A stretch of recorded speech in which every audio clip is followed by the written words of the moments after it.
করতে চায়। ভারত নিশ্চিন্ন হয়ে যেতে পারে, মুসলমানরা নিশ্চিন্ন হবে না দুনিয়া থেকে।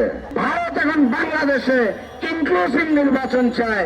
এইটা হচ্ছে নরেন্দ্র মোদীর সেই নগ্ন বেহায়া চরিত্র। ভারতের কোথাও মসজিদ থাকলেই বোধহয় ওটার নিচে মন্দির আছে, থাকতেই হবে, এটা হচ্ছে তাদের নীতি। ইহুদিরা যা করে সরাসরি করে, কোনো রাগ ডাক নাই, মুসলমান নিধন করো।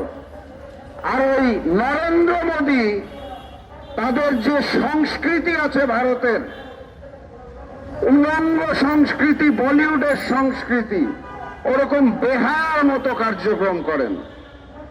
মুখে বলবেন একটা, মনের মধ্যে রাখবে একটা, এবং খেয়াল করবেন পদে পদে খালি চরিত্র পরিবর্তন হবে। এই নরেন্দ্র মোদীর ভারত এক সময় শেখ হাসিনাকে ক্ষমতায় রেখে ভারত থেকে বলতো যে বাংলাদেশের নির্বাচন হচ্ছে তাদের অভ্যন্তরীণ ব্যাপার, এই বিষয়ে আমাদের মন্তব্য করার দরকার নাই, কারণ তারা শেখ হাসিনাকেই বারবার ক্ষমতায় রাখতে চাইতো। এখন সেই ভারত নতুন করে বলছে সবাইকে নিয়ে নির্বাচন করতে হবে, ইনক্লুসিভ নির্বাচন চাই।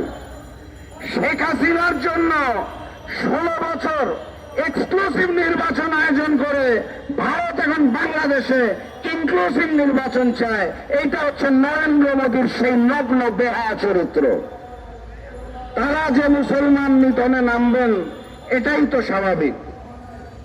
নরেন্দ্র মোদীর হিন্দুত্ববাদ এবং ভারতের ওই মন্ত্রণালয়গুলোর মনে হয় ভারতের কোথাও মসজিদ থাকলেই বোধহয় ওটার নিচে মন্দির আছে, থাকতেই হবে, এটা হচ্ছে তাদের নীতি।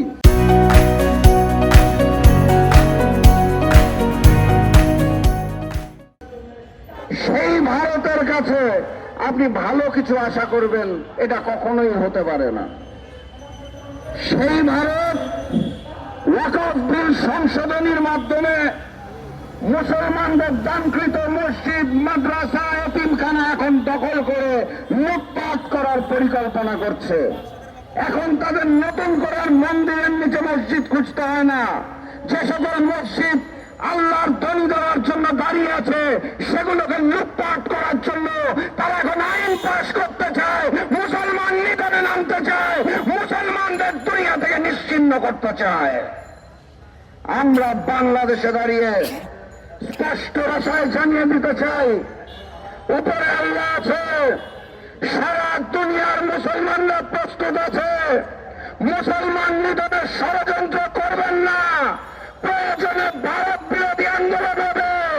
ভারত নিশ্চিন্ন হয়ে যেতে পারে, মুসলমানরা নিশ্চিন্ন হবে না দুনিয়া থেকে। সংগ্রামী সাথী এবং বন্ধুগণ, লিন্দুক দর্জিকে দিয়ে সিকিম দখল হয়েছিল, শেখ হাসিনাকে দিয়ে বাংলাদেশ দখল করা যায় নাই। বাংলাদেশের মানুষ হচ্ছে সেই জাতি যারা রক্ত দিতে জানে, যারা প্রতিবাদ করতে জানে, যারা প্রতিরোধ করতে জানে, যারা শেখ হাসিনাকে প্রতিরোধ করেছে। প্রয়োজনে ভারতীয় র এবং নরেন্দ্র মোদীকেও প্রতিরোধ করবে ইনশাআল্লাহ।